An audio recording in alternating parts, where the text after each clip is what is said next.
Hi, ನಾನೊಂದು masala box order ಮಾಡಿದ್ದೆ. ಅದು ಬಂದಿತ್ತು ಅಂತ ಹೇಳಿ ಅದನ್ನು ಅನ್ಬಾಕ್ಸಿಂಗ್ ಮಾಡ್ತಾ ಇದ್ದೀನಿ. ಆ್ಯಕ್ಚುಲಿ ಒಂದೇ ಸಾರಿ ನಾನು 2 ಬಾಕ್ಸನ್ನು ಆರ್ಡ್ರ್ ಮಾಡಿದ್ದೆ, ಒಂದು ವುಡನ್ದು ಮತ್ತೊಂದು ಸ್ಟೀಲ್ದು. ಸ್ಟೀಲ್ ಒಗ್ಗರಣೆ ಡಬ್ಬಿನ ಆಲ್ರೆಡಿ ನಾನು ಯೂಟ್ಯೂಬಲ್ಲಿ ಅಪ್ಲೋಡ್ ಮಾಡಿದ್ದೀನಿ, ಹಾಗೆ ಇನ್ಸ್ಟಾಗ್ರಾಮಲ್ಲಿ ಕೂಡ ಅಪ್ಲೋಡ್ ಮಾಡಿದ್ದೀನಿ. ಇದು ವುಡನ್ದು ಹೇಗಿದೆ ಅಂತ ಹೇಳಿದ್ರೆ ನೋಡೋಕ್ಕೆ ತುಂಬ ಲುಕ್ ಆಗಿದೆ, ಒಂಥರ ಯುನೀಕ್ ಆಗಿದೆ.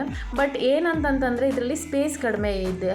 ಅದೇನು ಬಾಕ್ಸ್ಗಳಿದೆ ಅದೆಲ್ಲ ಚಿಕ್ಕದು, ಒಂದು ವಾರ ಅಥವಾ ಒಂದು 4-5 ದಿನದಷ್ಟಲ್ಲಿ ಖಾಲಿ ಆಗಿಬಿಡುತ್ತೆ. ನಾವು ಒಗ್ಗರಣೆ ಡಬ್ಬಿ ಎಲ್ಲ ಮತ್ತೆ ತುಂಬೋದಕ್ಕೆ ಅಥವಾ ಅದನ್ನು ನೀಟಾಗಿ ಜೋಡಿಸ್ಕೊಳ್ಳೋದಕ್ಕೆ ಆಗಲ್ಲ. ಏನೋ ಒಂದು 15 ದಿನ 20 ದಿನ ಅಥವಾ 1 ತಿಂಗಳಾದರೆ ಪರವಾಗಿಲ್ಲ.